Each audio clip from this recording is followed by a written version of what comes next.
अस्सलाम वालेकुम। इस वीडियो के अंदर हम सिर्फ डिस्कस करेंगे आर्टिकल 209 और जो हमारी 26वीं आईनी तरमीम हुई है ना, उसके बाद इसमें थोड़ी सी तब्दीलियां आ चुकी हैं, तो इसीलिए इस आर्टिकल को आपने ज़रूर तैयार करना है और ये बहुत अहम है। लॉ गेट के अंदर इसके हवाले से ज़रूर सवाल आता है। तो सबसे पहले देखें आर्टिकल 209, ये है सुप्रीम जुडिशल काउंसिल के बारे में। सुप्रीम जुडिशल काउंसिल एक्चुअली वो इदारा है जहाँ पे जजेस का एहतसाब किया जाता है। जजेस को अगर आपने हटाना है, चाहे वो सुप्रीम कोर्ट है या हाई कोर्ट है, तो आपने जनाब सुप्रीम जुडिशल काउंसिल से रब्ता करना है। जनाब इसमें बताया गया है कि supreme judicial council of Pakistan इस आर्टिकल के तहत यानी कि बनाई जाएगी, वजूद में आएगी पाकिस्तान के अंदर। और इसके अंदर मेंबर कौन से होंगे? जनाब चीफ जस्टिस होंगे, चीफ जस्टिस ऑफ पाकिस्तान, वो चेयरपर्सन होंगे।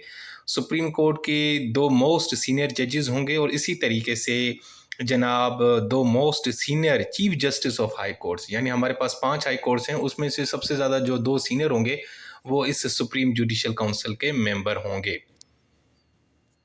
अब ये क्या करेगी? मिसाल के तौर पे, इससे पहले कि मैं इसका काम बताऊँ, अगर मिसाल के तौर पर अगर ये काउंसिल किसी ऐसे जज की इन्वेस्टिगेशन कर रही है जो ऑलरेडी मेंबर है, तो फिर उसकी जगह जो उसके बाद जो सीनियर होगा वो रखा जाएगा। मिसाल के तौर पर अगर सुप्रीम कोर्ट का जज है, तो सुप्रीम कोर्ट का जो सीनियर जज है जिसकी इंक्वायरी हो रही है वो खुद भी सुप्रीम जुडिशल काउंसिल का मेंबर है, तो पहले उसको हटाएँगे और उससे जो नीचे वाला जो बंदा होगा उसको रखेंगे। इसी तरीके से अगर कोई चीफ जस्टिस है या हाई कोर्ट का जज है जिसके खिलाफ सुप्रीम जुडिशल काउंसिल में इंक्वायरी चल रही है, तो और वो भी मेंबर भी है उसका, तो फिर उसकी जगह जो उससे नीचे वाला बंदा होगा, जो सीनियर होगा, हम उसको रखेंगे।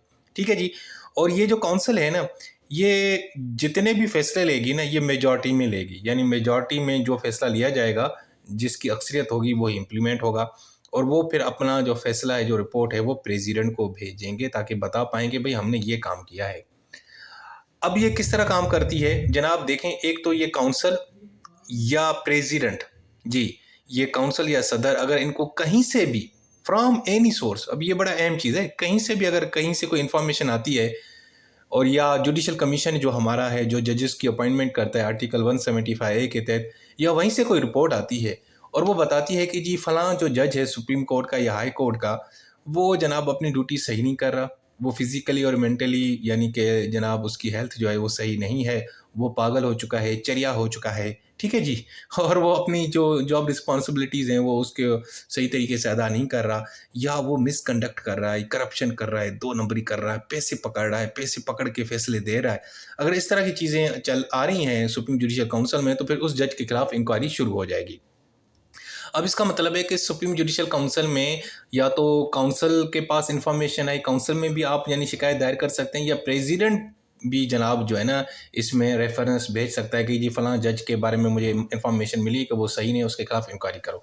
तो उसके बाद जनाब क्या करेगा? काउंसिल एक इंक्वायरी बिठाएगी, इंक्वायरी शुरू करेगी और जनाब फिर वो काम करेगी। एक तो वो खुद से भी इंक्वायरी शुरू कर सकती है, अदरवाइज सदर भी उसको कह सकते हैं कि जी फलां जज के खिलाफ इंक्वायरी शुरू करें जनाब। उसके बाद जब इंक्वायरी जो है ना, इंक्वायरी के हवाले से बताया गया है कि जनाब 6 माह के अंदर अंदर आपने उसको कंप्लीट करना है, और जब कंप्लीट हो जाएगी और अगर जज जो जिसके खिलाफ इंक्वायरी है और वो साबित हो जाता है कि वो इनएफिशिएंट है, इनकैपेबल है और वाकई उसने मिसकंडक्ट किया है, जुर्म किया, गलत काम किया, वाकई वो दो नंबरी कर रहा था, पैसे पकड़ के फैसले दे रहा था, तो जनाब फिर उसकी रिकमेंडेशन देंगे कि इसको भाई ओहदे से हटा दिया जाए। और उसके बाद जनाब प्रेसिडेंट साहब के पास ये अथॉरिटी है कि वो उस जज को उसके ओहदे से हटा देंगे। तो ये है जनाब सुप्रीम जुडिशल काउंसिल का काम।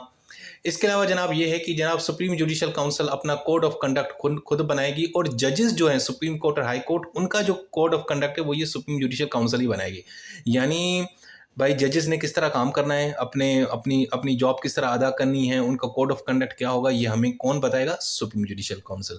कौन से जजेस? सुप्रीम कोर्ट और हाई कोर्ट के। इसके अलावा जनाब ये काउंसिल है, इसके पास एक सेक्रेटेरिएट होगा, इसका एक सेक्रेटरी होगा, इसके लिए ऑफिसर और स्टाफ होगा, यानी सरकारी मुलाजिम होंगे जो इसके लिए काम करेंगे, और इसके रूल्स ये खुद काउंसिल बनाएगी।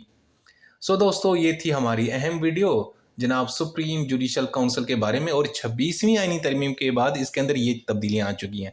मैं अगर बिल्कुल अगर आपको और इजी करके बताऊं तो भाई ये एक्चुअली अदालत है जजेस की, और सुप्रीम कोर्ट के हाई कोर्ट जो सुप्रीम कोर्ट और हाई कोर्ट के जो जजेस हैं उनका एहतसाब करने के लिए ये जनाब इदारा बनाया गया है। ये उनकी अकाउंटेबिलिटी कर दी है, उनको उनके ओहदे से हटाती है।